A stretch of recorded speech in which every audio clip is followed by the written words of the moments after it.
하나님의 형상으로 만드셨나요? 두 번째 시간입니다.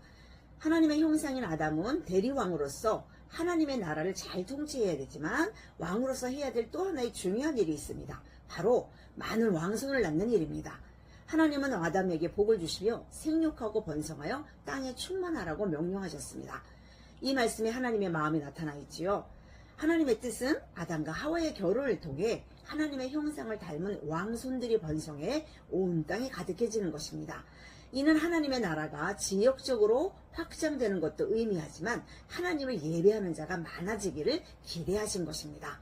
생육하고 번성하고 땅에 충만하라, 이 말씀은 첫 창조 때 하나님께서 아담에게 주신 복이면서 사명이었습니다.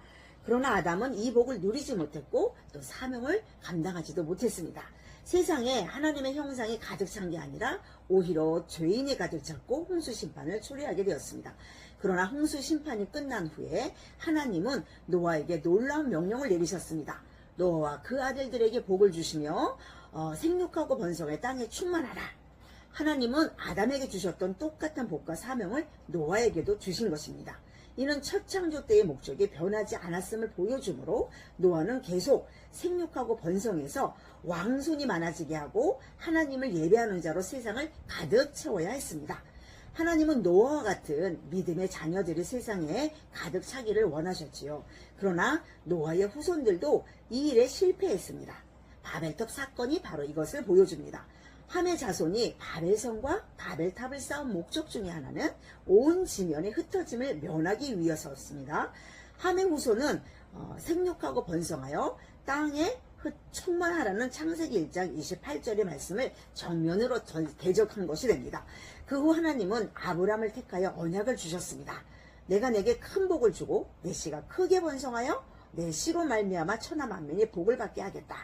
이 말씀을 통해 하나님이 무엇을 원하시는지 그 간절한 마음이 느껴지십니까?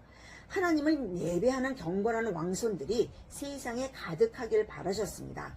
아담과 노아의 후손은 이 사명을 감당하지 못하고 실패했지만 하나님은 아브람을 택해 이 계획을 이루실 것입니다. 그래서 야곱을 애굽으로 내려보내시면서 거기서 큰 민족을 이루게 하겠다고 언약하셨는데 4대 만에 하나님은 언약하신 대로 이스라엘 민족으로 애굽에서 생육하고 불어나 번성하고 온 땅에 가득하게 하시고 이스라엘을 출애굽시키셨습니다. 모세는 생육 번성 온 땅에 가득하게 했다 라는 첫 창조 때의 용어를 사용해서 출애굽 사건을 설명했습니다. 이는 예표입니다. 언젠가 이스라엘 후손 중에 나타날 메시아를 통해 영적 출애굽을 하여 하나님의 형상을 가진 왕손들이 세상에 가득 차게 할 것입니다. 때가 차면 예수님이 오셨습니다. 십자가에서 죽고 부활하심으로 영적 출애굽을 이루신 예수님은 제자들에게 가서 모든 민족을 제자 삼으라고 명령하셨습니다. 이는 왕손과 예배자가 온 땅에 많아지도록 생육하고 번성하라는 명령입니다. 곧 예수님은 하나님의 뜻을 다 이루시고 창세기 1장 28절의 명령을 다시 전하는 것입니다. 그리고 예수님은 승천하셨습니다.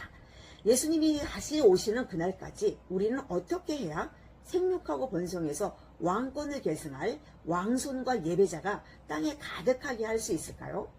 첫 창조 때는 아담과 하와가 결혼해서 생육하고 번성했습니다.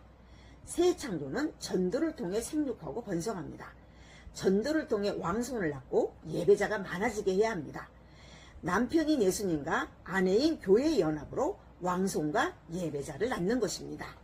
창세기 2장 7절에 하나님의 형상인 예배자가 어떻게 생육하고 번성해서 온 땅에 가득하게 될지를 보여줍니다. 첫 창조 때 아담에게 생기를 불어넣어 지으신 것처럼 마른 뼈에 생기가 들어갈 때 살아난 것처럼 예수님은 제자들에게 후 하고 성령을 받으라고 숨을 내쉽니다.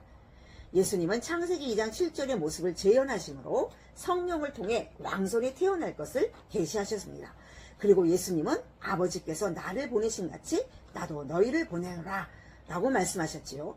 이는 아담과 하와에게 생육하고 번성하여 땅에 충만하라고 명령을 내리신가 똑같습니다.